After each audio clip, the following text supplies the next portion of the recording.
Eh bien le bonjour les amis, bien le bonjour, nous revoici pour une vidéo sur le Bitcoin. Pourquoi le Bitcoin? Pour plusieurs raisons.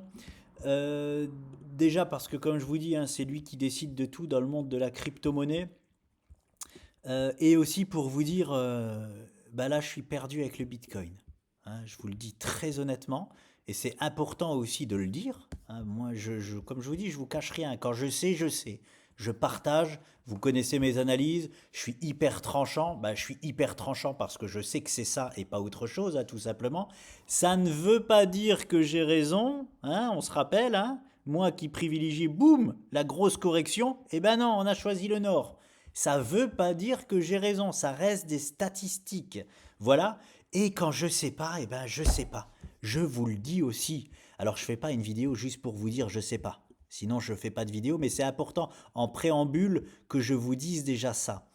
Quand je dis je sais pas ce que va être le prochain move du BTC. Autant à un moment donné, j'avais l'impression d'être dans son cerveau jusqu'aux 30 minutes. Je pouvais anticiper son moindre move jusqu'aux 30 minutes. Oui, mes haters diront bah ouais, t'as rien anticipé du tout, t'as eu tout faux parce que pendant un mois, tu nous as parlé d'une correction qui n'a pas eu lieu. Oui, c'est vrai, sauf que même malgré ça, j'anticipais à l'intérieur de tout ça ses moindres moves et que même quand il m'a donné l'invalidation de mon scénario, eh ben forcément je l'ai vu aussi et j'ai surfé toute cette tendance, alors pas sur le Bitcoin bien évidemment, mais sur d'autres choses bien plus lucratives que le Bitcoin. Mais j'ai profité du coup aussi de ce mouvement haussier qu'il nous avait clairement annoncé. C'est ça que je vous dis quand j'y voyais très clair en lui. J'avais l'impression d'être dans son cerveau pendant longtemps. Et aujourd'hui là, par contre, c'est lui qui m'a calé quoi. Je n'arrive pas.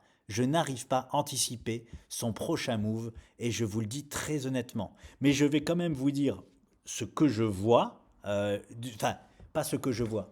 Pas son prochain move. Je sais pas son prochain move. Je sais pas s'il va être à la hausse pour combler ce gap qu'il a ouvert. Je sais pas s'il va être à la baisse. Je sais pas s'il va être juste à la hausse pour combler partiellement ce gap qui peut être un gap de rupture, oui, pour finalement aller chercher les 32 000, les 37 000 dollars, pardon.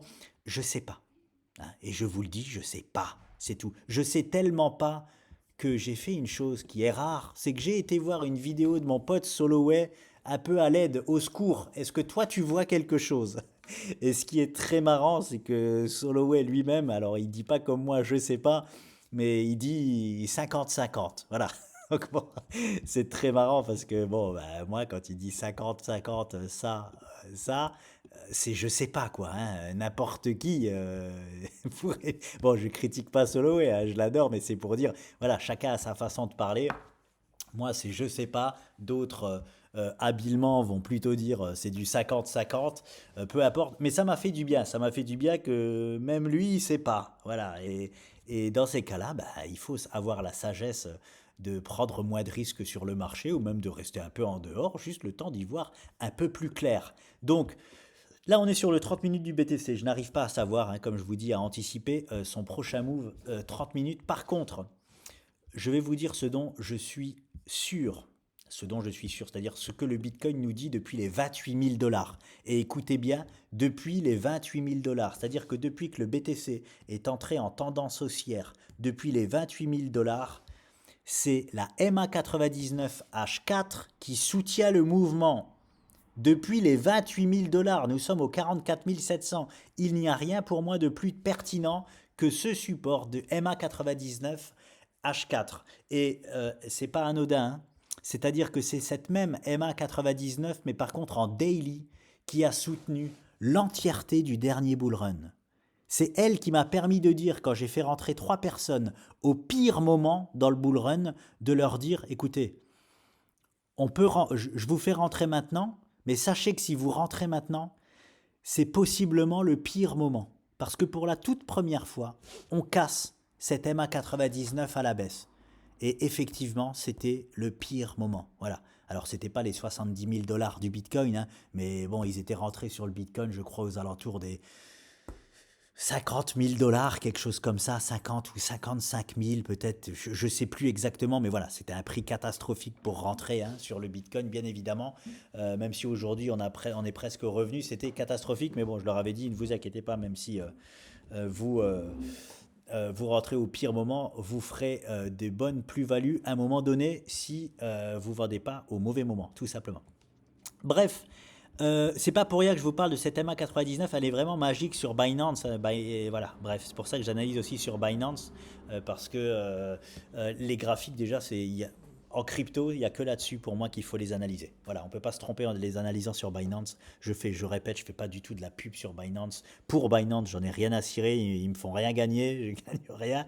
Voilà, c'est juste, voilà, je partage ce que je fais et ce qui est pour moi le plus pertinent. Donc, lorsqu'on va casser cette MA99 là à la baisse, attention, et confirmation de cassure parce que on l'a jamais, on l'a déjà transpercé, mais jamais en confirmant. Et surtout ici.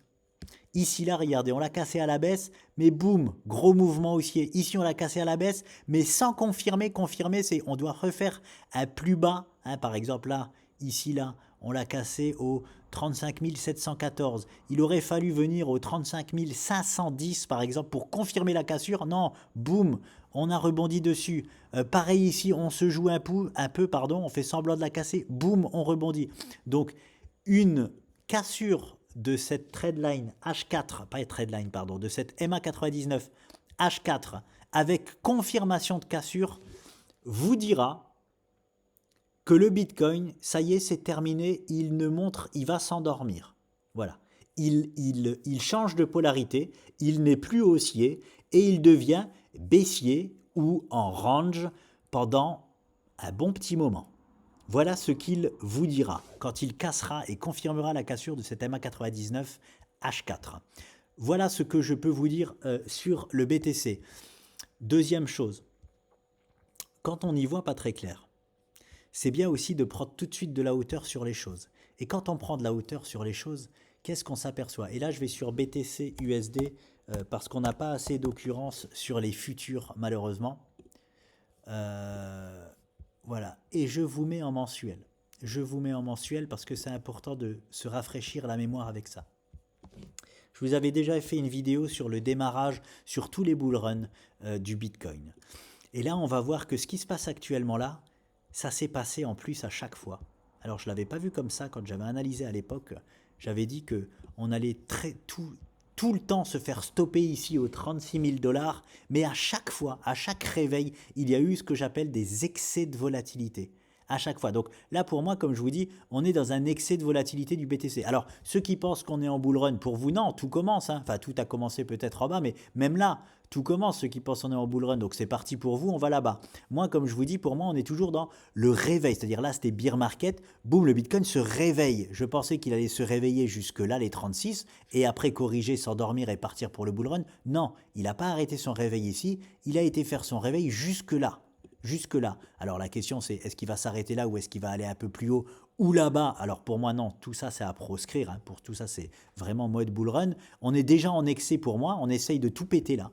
On essaye de tout péter. Le nuage Ishimoku mensuel, la bande de Bollinger mensuel, on essaye vraiment de tout péter.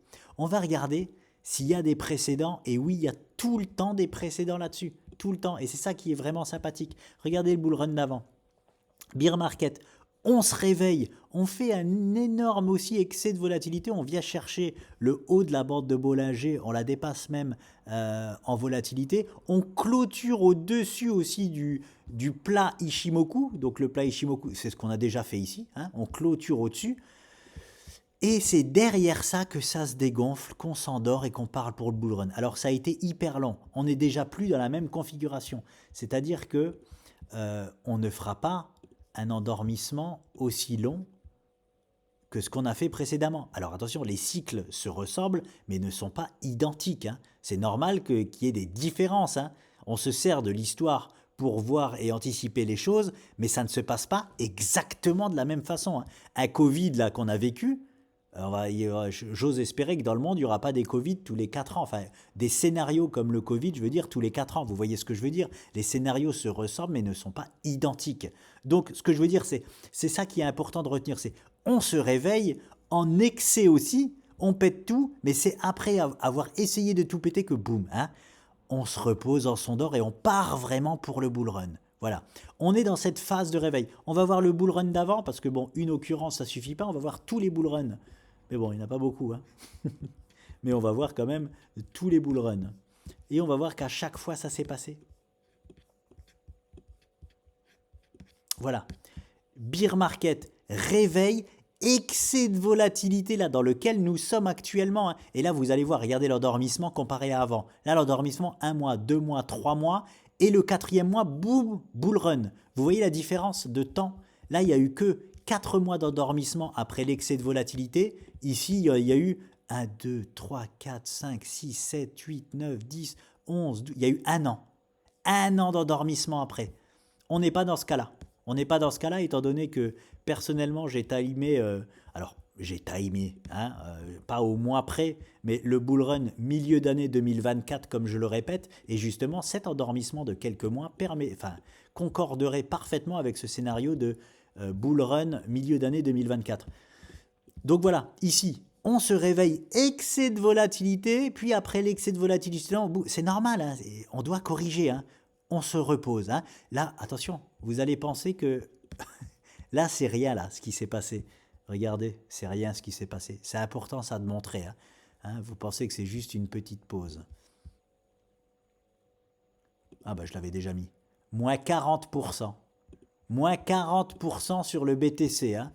Hein, pour beaucoup, c'est un cataclysme. C'est voilà, c'est assez standard pour le BTC. Enfin, standard, non, c'est 20% standard. 20, 30, 40%, ça commence vraiment à picoter et à faire mal. Donc, parce que pour vous dire, 40%, là, on arrondit à 45 000, 4 500, 9, ça fait 18 000 en moins. 45, 30, ouais, ça fait un retour aux 28 000 dollars pour le BTC, si mes calculs sont bons. Cataclysme hein, quand même hein, pour le BTC si on revient aux 28 000 dollars à l'heure actuelle. Donc bon, voilà. Mais ce que je veux dire, c'est qu'on corrige, on se repose, hein, tranquille, et on part après vraiment pour le bull run. Voilà. Ce que je veux dire, c'est que depuis le tout départ, ça fait maintenant un moment que j'attends ça, hein, j'attends ce repos. Je vais appeler ça maintenant un repos, même si c'est une correction. Hein, une correction repos pour vraiment partir en bull run. Et avant, est-ce qu'on a encore une... Non, avant c'est la création du BTC. Bon, c'est tout. Ouais, c'était 2012. J'étais à quel bull run là? Oui, 2012, 2016, 2020. Oui, voilà, c'est logique.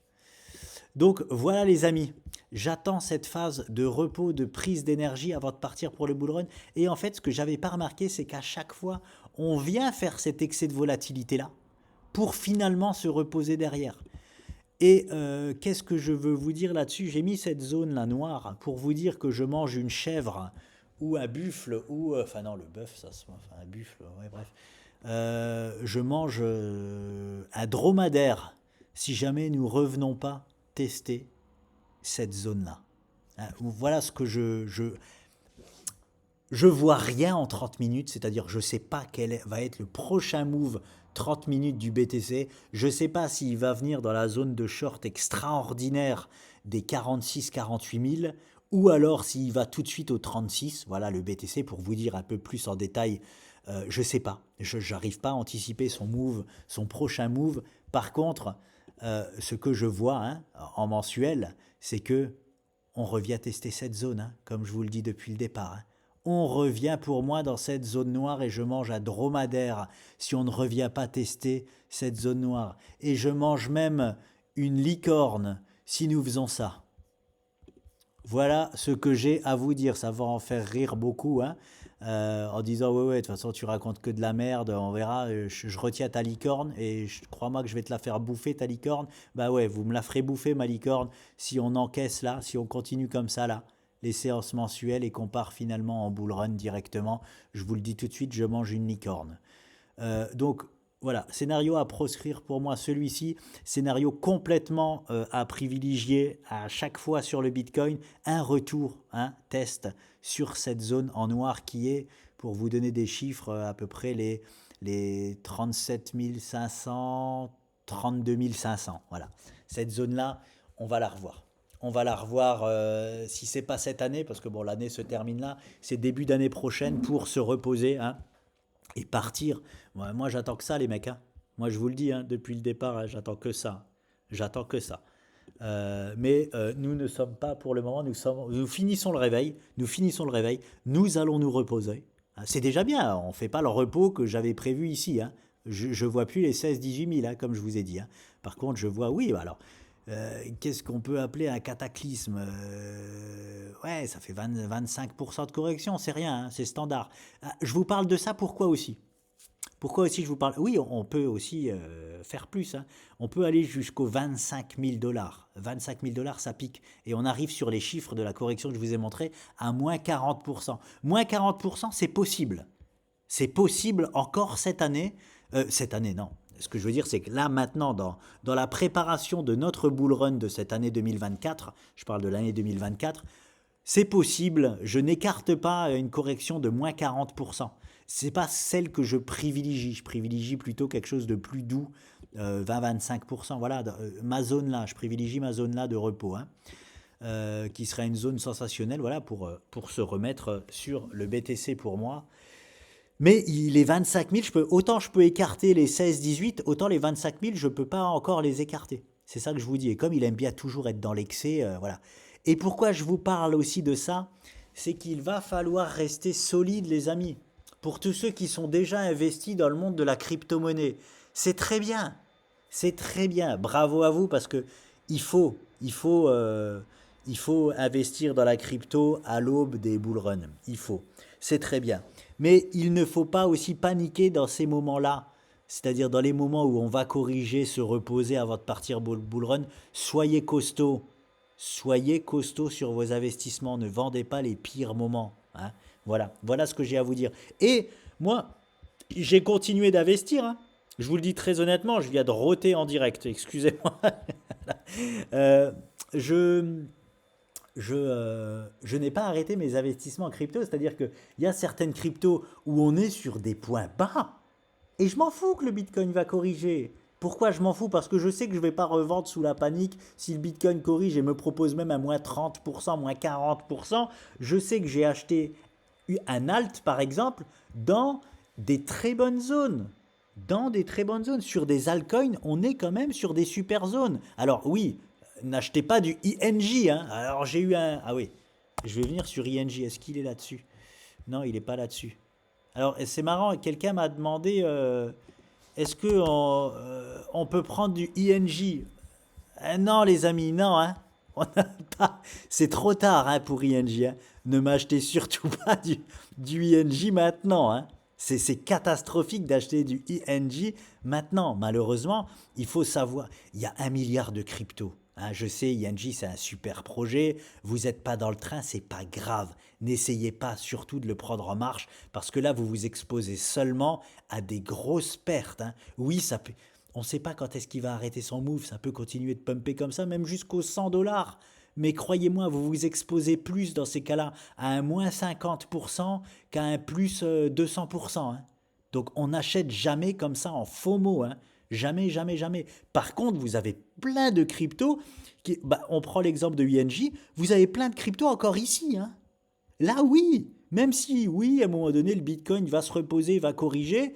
Si vous voyez des cryptos être là, oui, c'est très très bien de mettre un billet dessus. Hein. Très très bien. Oui, vous pourrez quand même accuser sur ces niveaux-là un moins 50. N'oubliez pas ce que je vous ai montré sur INJ. INJ ici nous a proposé un cataclysme. Ça paraît rien ici. Un petit cataclysme. Mais regardez derrière. Regardez derrière. Bon, ça c'est un cas, on va pas le prendre aussi. Hein. Beaucoup de cryptos ne feront même pas leur ATH. Mais par contre, même s'ils feront pas leur ATH, presque toutes les cryptos feront x2, x3, x5, x6. Hein, et je pèse mes mots, même s'ils ne retrouvent pas leur ATH. Donc ça, il ne faut pas non plus croire que toutes les cryptos vont faire ça. Non, les amis, toutes les cryptos ne feront bien évidemment pas ça. Hein. Mais beaucoup de bons projets, je crois qu'il y a AVE par exemple. Attendez voir. Je viens de conseiller à un ami, non, je conseille. Voilà. AVE par exemple. Écoutez, il me semble que c'est un super projet. Regardez AVE. Il a rien fait. Alors oui, si on l'avait pris tout en bas, 67, il a déjà fait 50% de hausse. Oui, mais vous voyez bien qu'il a rien fait en plus. En plus, bon, j'avais tracé ça il y a longtemps. Est-ce que je le valide ou pas? Bon, oui, il existe ce triangle-là. On sort pour la toute première fois du triangle-là, bah ouais, forcément, c'est un bon moment pour acheter du AVE. Par contre, oui, on s'expose à boum, à revenir possiblement aux 70 $. Mais c'est là que je vous dis, il faut rester costaud. Parce que quand le Bitcoin il va corriger, peut-être, peut-être pas. Peut-être qu'il va entraîner un AVE dans sa chute et que vous allez accuser une belle correction aussi sur AVE. Mais on ne peut pas regretter d'acheter du AVE, par exemple, dans cette zone-là. Non, c'est interdit de regretter. Par contre, du ING, oui. Si vous achetez du ING, là, vous pouvez regretter. Donc voilà, c'est pour ça aussi que je voulais faire ce parallèle avec le Bitcoin. euh, que moi j'attends toujours, hein, et forcément, forcément. Et les gens auront raison s'ils me disent ça, hein. Oui, bah, forcément, tu fais que de parler de correction. À un moment donné, tu vas l'avoir, ta correction, bien évidemment. Et vous avez complètement raison de me dire ça. À un moment donné, forcément, hein, le Bitcoin doit corriger. Mais moi, voilà, je continue, même si je pense qu'il va corriger à un moment donné, je continue quand même à investir sur des projets que je connais et qui sont sur de très bons niveaux. Et je m'en fous si ça corrige, hein, c'est du hold. Hein, voilà, on n'achète pas là pour revendre à moins 50%, hein, surtout pas. C'était un exemple, c'était juste un exemple. À AVE, il y a beaucoup de cryptos qui sont comme ça, qui ont encore pas donné grand-chose, et qui sont pourtant de super projets. Ils se réveillent tous à des moments différents. Il faut savoir que voilà, et tant mieux pour nous. Hein, comme ça, tout part pas en même temps et on peut des fois déplacer des fonds à droite à gauche. Donc voilà les amis, je vous laisse, c'est déjà assez long. Et je vous dis à très vite.